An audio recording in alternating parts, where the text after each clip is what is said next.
You've read 14 articles about the best running shoes, you've compared 3 apps, watched a handful of form tutorials, and saved a folder of routes near your house. You know more about running right now than most people who've been doing it for years. You still haven't gone for a single run. That gap between how much you know and how little you've done is where this video lives. Somewhere along the way, you probably started to believe that more research would eventually make the decision feel safe enough to act on. One more article, like one more comparison, one more expert opinion, and then you'll finally be ready. But watch what actually happens the next time you catch yourself doing this. The research doesn't make the uncertainty go away. It just gives the uncertainty something to do while it waits. Here's what's actually happening underneath it. In clinical psychology, there's a well-documented pattern called a safety behavior, studied closely by researchers like Paul Salkovskis in his work on anxiety. A safety behavior is any small action a person takes to feel less anxious in the moment without actually addressing the thing they're anxious about. Checking a lock 5 times instead of once. Asking for reassurance over and over instead of trusting an answer you already got. And, just as often, researching a decision endlessly instead of making it. The relief you feel after reading one more article is real, but it's not relief from the uncertainty itself. It's relief from having to sit inside the uncertainty for one more minute. The research isn't solving the problem. It's postponing the moment where you'd have to feel unsure and act anyway. This is the part that catches most people off guard.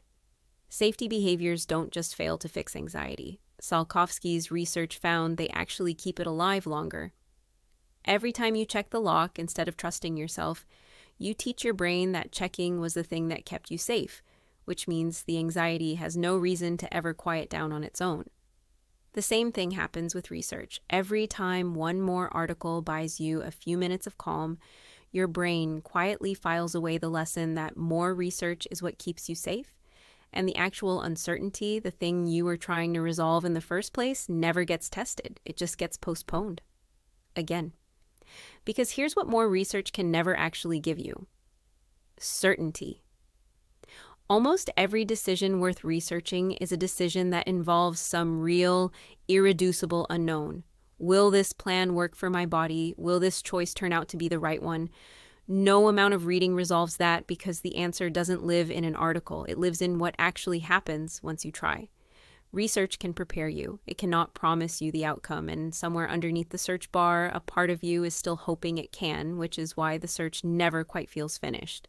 So the research keeps going, not because there's meaningfully more to learn, but because stopping means finally facing the thing the research was quietly protecting you from all along, the possibility that you might try and it might not work. Here's how to tell the difference between real preparation and research being used as a hiding place. Real preparation has a natural stopping point, a moment where you have what you need, and more input stops changing your decision. A hiding place doesn't have a stopping point because its job was never actually to help you decide. Its job was to keep you comfortable a little longer. A useful rule for catching this in yourself. Before your next low-stakes decision, one where being wrong costs you very little, set a limit in advance. 2 sources. That's it. Read or watch 2 things and then act on what you have. Not because 2 is a magic number, but because the limit forces the real test into view. If you feel a pull to find a 3rd source before you can possibly move, pay attention to that pull. It's rarely about needing more information. It's almost always the safety behavior, quietly asking for one more minute before the real uncertainty has to be faced.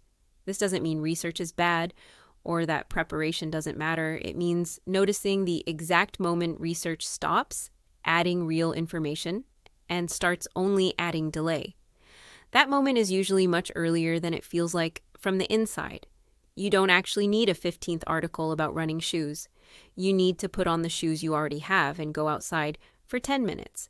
Not because the 15th article has nothing useful in it, because whatever it has, it isn't the thing that's actually been stopping you.